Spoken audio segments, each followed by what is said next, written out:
Can you imagine getting divorce papers for your birthday? Not just any birthday, my 31st. But it wasn't for my husband, it was for my mother-in-law, and she thought it would destroy me. She actually gathered my husband and his sister, Emma, at my workplace, a restaurant where I'd pour my heart and soul into every shift just to watch me break. My husband even recorded it, probably hoping for tears for a dramatic collapse. But what they didn't know was that I'd already made my own plans for this tea party. I just looked at her, smiled, signed those papers right there, and walked out, leaving them absolutely stunned. They thought they were humiliating me, but they were actually setting me free. Let me take you back a few days, just 3 days before that fateful birthday. I walked into the kitchen, expecting it to be empty, like most mornings before my early shift at Romano's. But there she was, Margaret, my mother-in-law, hunched over the kitchen table. Spread out before her were official-looking documents, legal papers. She had her reading glasses perched on her nose, red pen in hand, making notes in the margins, her concentration so intense, almost predatory. The moment my footsteps creaked on the hardwood floor, she shot up, her eyes wide. For a split second, I saw something truly unsettling on her face, not just her usual disapproval, but a flicker of pure satisfaction. It was chilling. She moved with surprising speed for a woman in her 60s, sweeping all those papers together and slipping them into what looked like a beautifully decorated birthday envelope. Just some family paperwork, she chirped with a smile that didn't quite reach her eyes.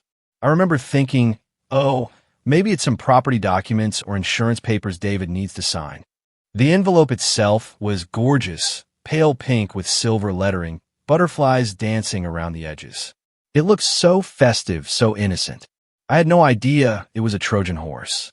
Then she looked up at me, that strange smile still playing on her lips, and said, "Good morning, dear." Dear? My mother-in-law never called me dear. She usually just referred to me as David's wife, or worse, simply she when talking about me to others. This sudden, sugary endearment felt wrong, like she was testing out a new word before tossing it away forever. She carefully held that pretty pink butterfly envelope, almost caressing it. "I picked this one specifically for you," she said, her eyes locked on my face, waiting for a reaction. I just poured myself some coffee, trying to act casual, asking if she needed help with the paperwork. Her laugh was light, airy, totally out of character. "Oh, this is something special I've been working on for quite some time," she cooed. "David doesn't even know about it yet." And honestly, I was intrigued. For 2 years of marriage, Margaret had been anything but sentimental. She was pragmatic, direct, never one for surprises or elaborate gifts. So, her suddenly putting effort into my birthday, it felt like a breakthrough. "It's something that will change everything," she went on, tucking the envelope in her purse. "I've been consulting with professionals to make sure everything is handled properly. You deserve something meaningful after all this time." And just like that, I was filled with a desperate, unexpected hope. Maybe, just maybe, Margaret was finally seeing me. Maybe she noticed how hard I was trying to fit in, how much I loved David despite their constant, subtle jabs. The thought that she might be planning something truly special, something that would finally welcome me into their family, made me feel lighter than I had in months. By the way, if you're still hooked on this unbelievable tale of family drama and unexpected turns, please hit that subscribe button. It really helps me share more stories of women who fight back and win. Moments later, David walked in, dressed for work. He kissed my cheek, grabbed his mug, but I saw it. That quick, meaningful glance he exchanged with his mother. A silent conversation that completely shut me out. When I asked if everything was okay, he just smiled. "Oh, just planning something special for your birthday." The whole week leading up to my birthday, Margaret was bizarrely pleasant. She called twice to confirm my schedule, making sure I'd be free. She even suggested we celebrate at Romano's, my restaurant. I was floored. She'd always made excuses to avoid my workplace. "I think it would be meaningful to celebrate where you work," she'd said. "It's important that we acknowledge all aspects of your life." It sounded caring, but there was a strange edge to her voice, a calculated sweetness that didn't sit right. Margaret didn't do sentimental. Meanwhile, Emma, David's sister, was acting suspiciously cheerful. She'd smile cryptically whenever Margaret mentioned the birthday plans and even volunteer to help, which was unheard of. Emma usually avoided any family event involving me like the plague. It felt wrong, but I desperately wanted to believe they were finally accepting me. David's excitement was also dialed up. He was constantly on his phone, grinning at texts, angling the screen away playfully when I tried to peek. Surprise business. You're not allowed to see, he'd tease. I saw it as loving, conspiratorial, not threatening at all. I was so naive. The night before, Margaret called again, just to confirm. We're something nice, she'd purred, but nothing too formal. You want to be comfortable for what we have planned. There was an edge of anticipation in her voice, which I foolishly took for excitement about finally celebrating me. I spent forever choosing my outfit, a navy dress, professional, approachable. In the mirror, I saw a woman desperate for acceptance, smoothing wrinkles, perfecting every detail. I wanted this to be our breakthrough. Later that evening, David was unusually affectionate. He held me so close, telling me how much he loved me, his voice intense, almost like a goodbye. Tomorrow will be a day you'll never forget, he whispered into my hair. I drifted off to sleep feeling cherished, hopeful, completely oblivious that his tenderness was pure, agonizing guilt. That pretty pink envelope was sitting in Margaret's purse, its contents waiting to detonate. While I dreamt of finally earning their respect, she was probably rehearsing her speech, honing her performance. The woman with that strange, chilling smile was counting down the hours until she could publicly shatter me. I woke on my 31st birthday, believing it was my moment of acceptance. Instead, it would be the day she unwittingly handed me the greatest gift of my life. Freedom from their toxic judgment, a chance to finally discover who I could be without their suffocating limitations. To understand why this moment felt so pivotal, you need to know what I've been living through. From the moment I married David, I became the family's project. At Michael's graduation party, my mother-in-law, Margaret, introduced me as David's wife. She works in the service industry. The deliberate pause before those last words, the knowing glances from relatives, it was a public shaming. Thanksgiving was a parade of professional achievements, with me strategically skipped over. Christmas? Emma got a silk scarf. I got a book called Professional Success for Women, wrapped in newspaper. It was a homework assignment, not a gift. At every gathering, Margaret would hover, ready to deflect any mention of my job at Romano's, making me feel like my honest work was a shameful secret. David, who once admired my work ethic, started changing the subject or making excuses. His shame about my job became palpable. The family group chat turned into a platform for Emma to share articles about ambitious women, subtly implying I wasn't one of them. Margaret even told her country club friends I was David's burden, a project they were all helping him handle. I started seeing myself through their eyes, flawed, inadequate, a temporary embarrassment. My confidence eroded. My credit card balance grew as I tried to buy clothes to fit their impossible standards. I was losing myself. The final straw, the breaking point, came through a closed door from a conversation I wasn't meant to hear. Margaret was on the phone with her friend, Helen, discussing David's marriage, our marriage. Her words were surgical, precise, and utterly devastating. I keep praying he'll come to his senses before it's too late, she'd whispered. He's such a good boy, and he deserves someone who can enhance his life, not hold him back. Standing in my own hallway, listening to my mother-in-law pray for the destruction of my marriage, I finally understood. Acceptance was never the goal. She didn't just disapprove of my job. She disapproved of my very existence in David's life. The battle I'd been fighting was rigged from the start, designed to grind me down until I either transformed into her perfect daughter-in-law or simply vanished. The morning after that soul-crushing phone call, I resolved to become the professional woman Margaret claimed David deserved. I hit every job search website, polished my resume, and wrote endless cover letters, trying to make serving tables sound like managing complex client relationships. But the rejections poured in. Insufficient experience. Requires corporate background. Not the right fit. Each email felt like Margaret's voice, amplified. David, bless his heart, tried to comfort me, but his words just echoed his mother's. Maybe you're aiming too high too fast. Even an interview at a prestigious insurance company became a humiliation. The hiring manager looked at my resume for 30 seconds and said, "Your background is quite limited for this position." I felt so small, so unqualified. So I enrolled in community college, hoping those credentials would silence Margaret. But David's reaction was lukewarm, questioning the time and money. My grades were excellent, proving I was intelligent, but the job rejections kept coming. Even Professor Martinez, who saw my potential, couldn't open doors. My work at Romano's, once a source of pride, started to suffer under the weight of my exhaustion and anxiety. Mr. Romano noticed, and Maria, our head cook, became my confidant. "Don't let anyone make you ashamed of honest work," she'd tell me. But the financial strain was immense, credit card debt growing, arguments with David increasing. Sleep became a luxury. Food lost its taste. Margaret's constant jabs about my appearance, my tired look, became just another layer of pain. My folder of rejection letters grew thick, each one a fresh wound, confirming what Margaret had preached. I wasn't good enough for their world. I was losing hope. Then, one Monday afternoon, sitting at that same kitchen table, surrounded by rejection letters, 47, to be exact, feeling absolutely defeated, my phone buzzed with an unknown number. Usually, I'd ignore it, but something, maybe a desperate hope for a miracle, made me answer. "Hello, is this Jennifer?" The voice was professional, yet warm, treating my name with care.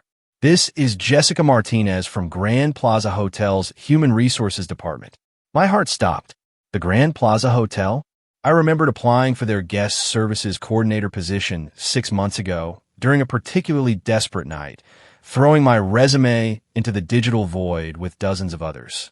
"We received your application," Jessica continued, "and I was wondering if you're still interested in discussing opportunities with our team." It sounded impossible.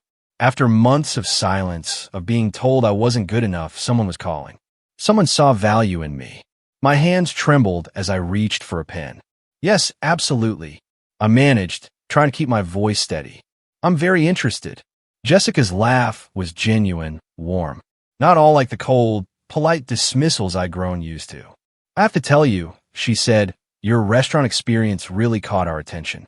We find that candidates with your background often excel in hospitality because you understand customer service from the ground up. Revolutionary." Someone was praising my waitressing experience, not dismissing it. She explained how Grand Plaza valued practical experience over theoretical training, seeing my years at Romano's as a strength, not a liability. And then she laid it all out. Comprehensive training, management track opportunities, a full benefits package, health, dental, retirement, educational assistance. This was beyond anything I'd ever dreamed. And then, the kicker, the role includes housing in our employee residential building. A fully furnished apartment, utilities included, just a 5-minute walk from the hotel. I had to sit down. Free housing, independence, 3 hours away from Margaret's suffocating presence. A fresh start.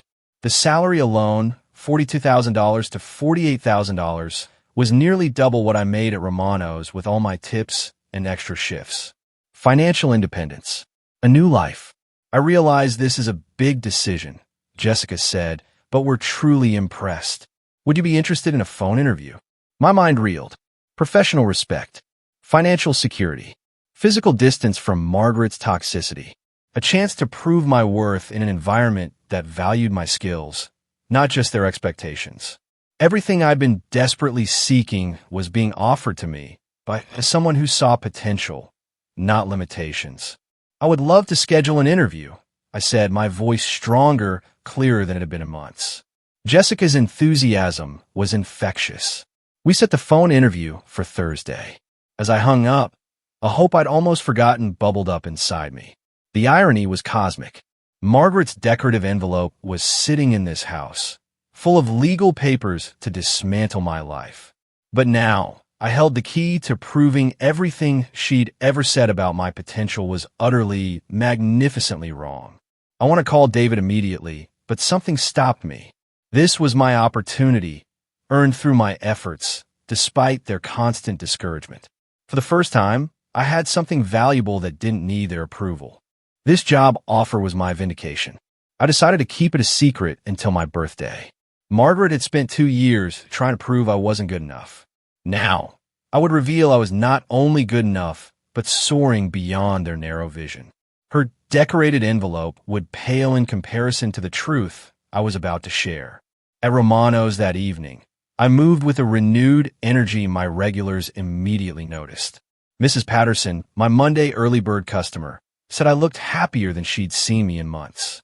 The secret knowledge was a powerful, precious shield.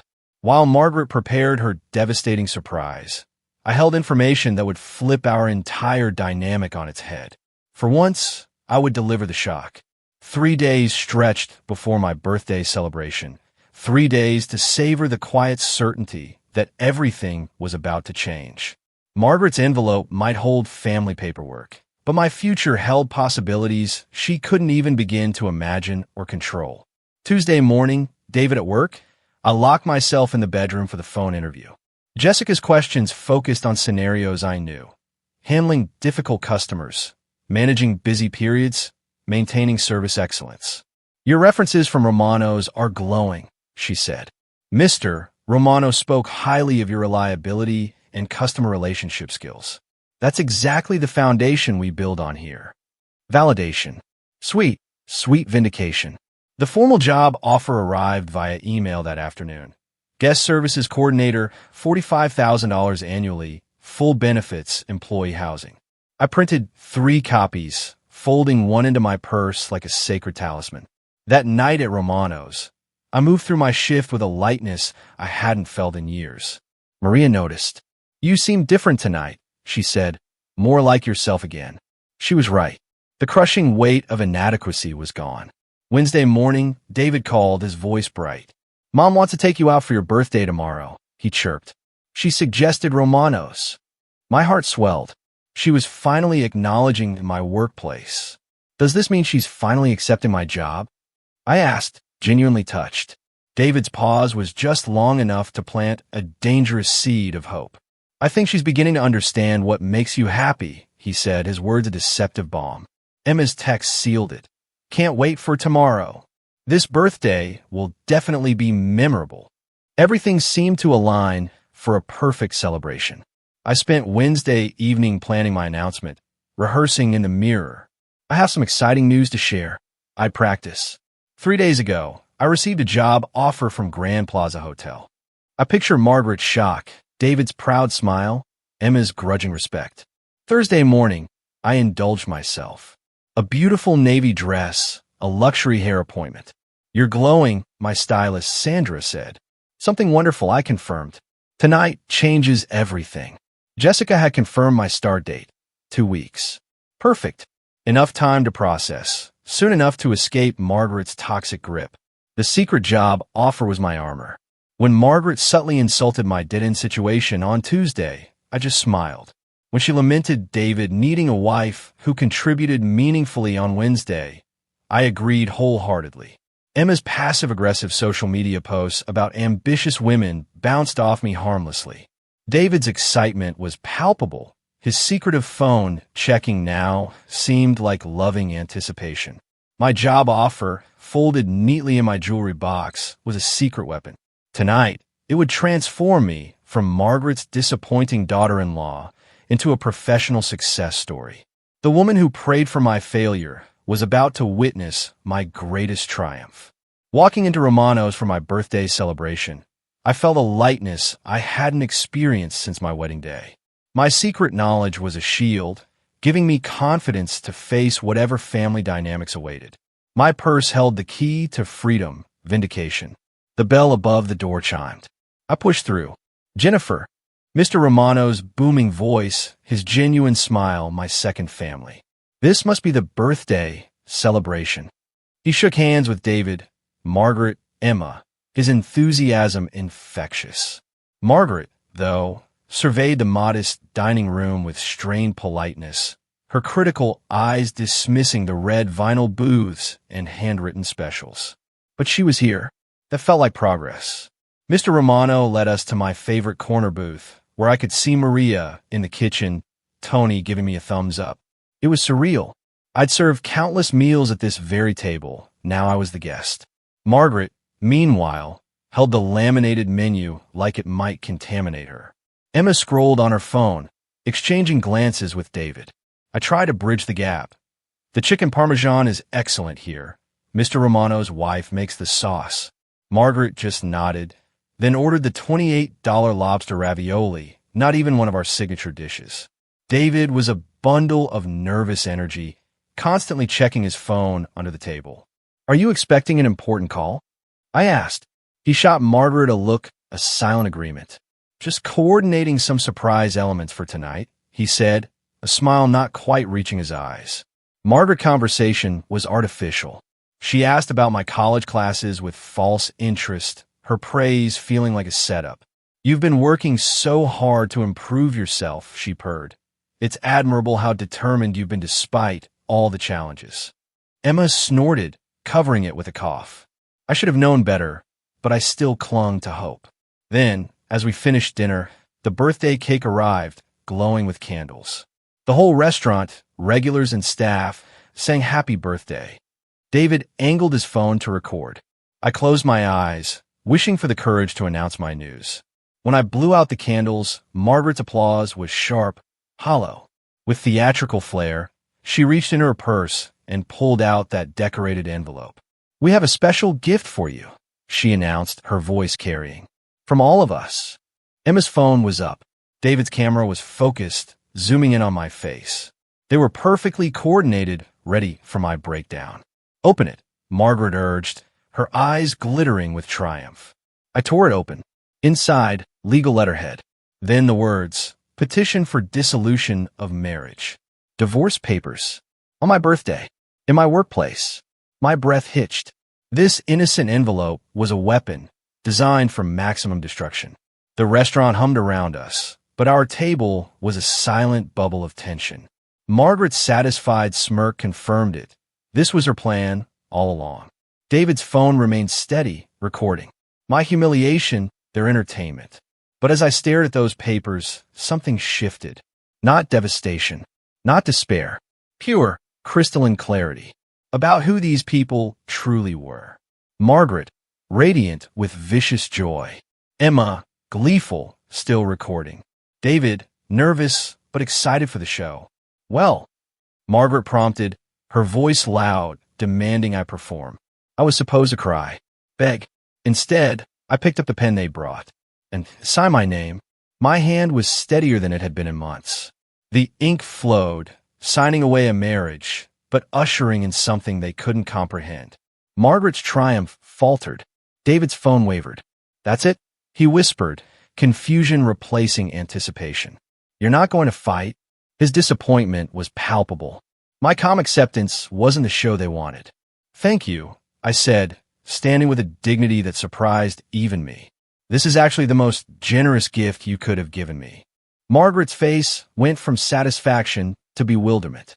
I reached into my purse and pulled out my envelope. "I have some news to share as well." My voice cut through the silence. 3 days ago, I was offered a position as guest services coordinator at Grand Plaza Hotel. $45,000 annually, full benefits, and housing included. The words were powerful, dropping like bombs in the stunned silence. Margaret's mouth gaped. Emma's phone almost slipped. David's camera showed his own shocked face in the black screen as he forgot to film me. "The position starts in 2 weeks," I continued. "It's 3 hours from here. A fresh start. With people who value restaurant experience and customer service skills." The restaurant erupted. "Jennifer, that's wonderful news." Mr. Romano boomed.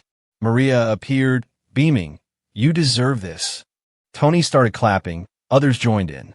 My coworkers, my customers, rallied around me, their genuine joy drowning out the family who tried to destroy me.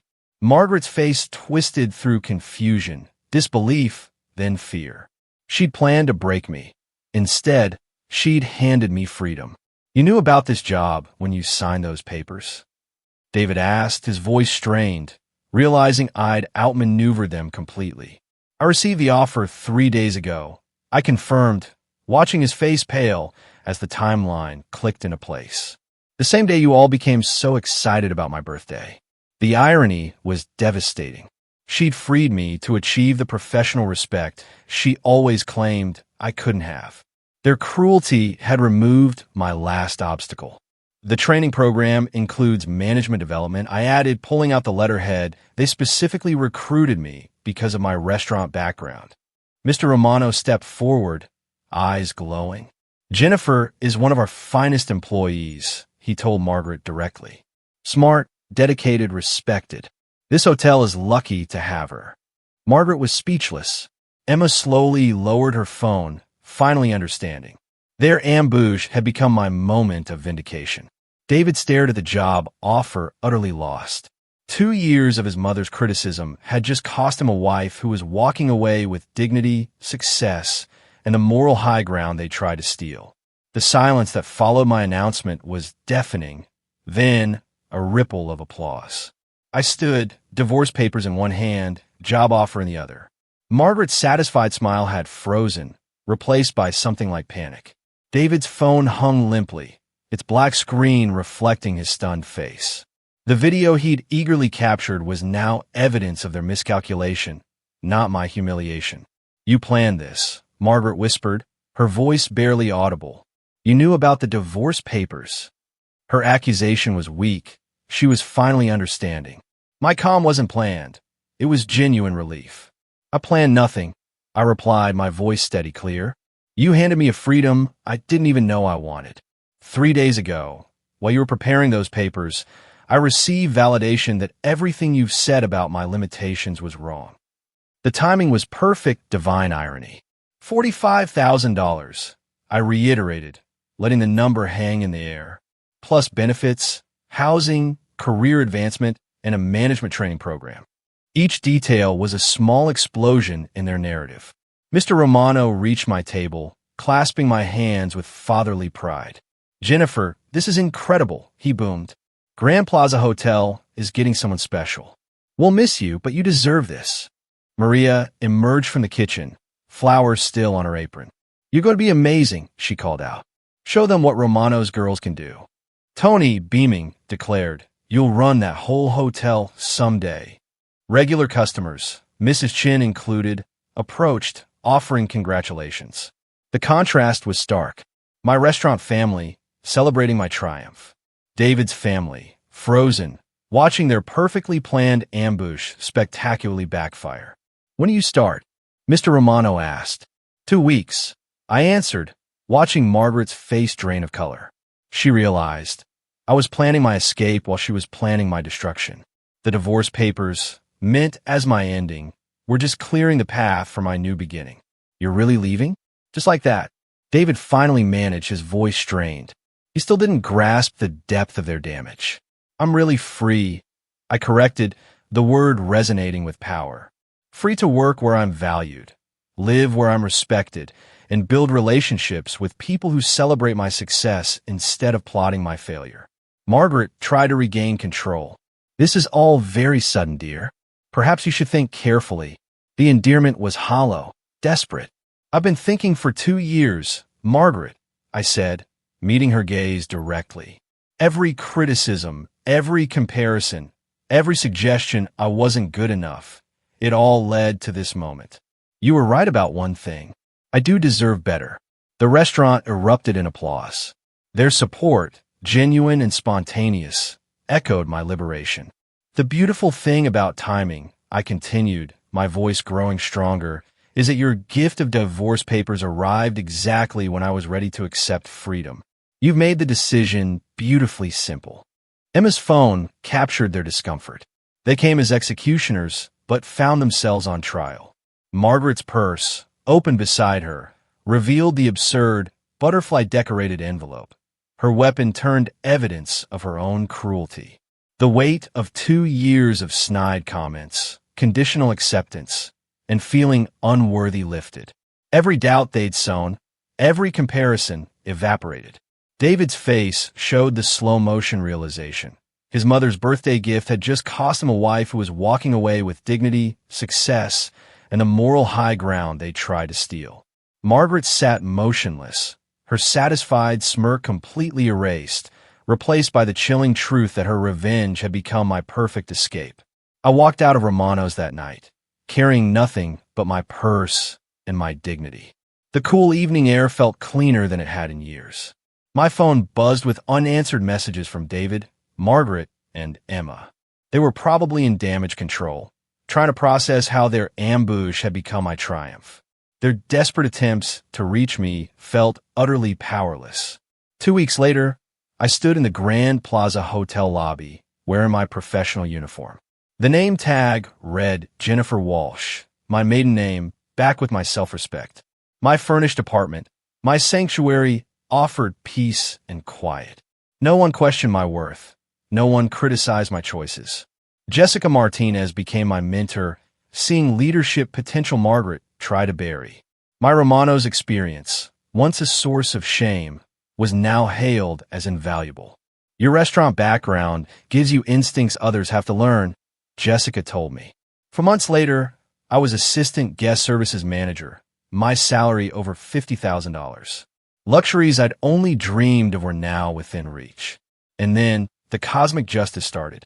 Linda, Margaret's country club friend, stayed at the Grand Plaza, recognized my name, and specifically requested my assistance.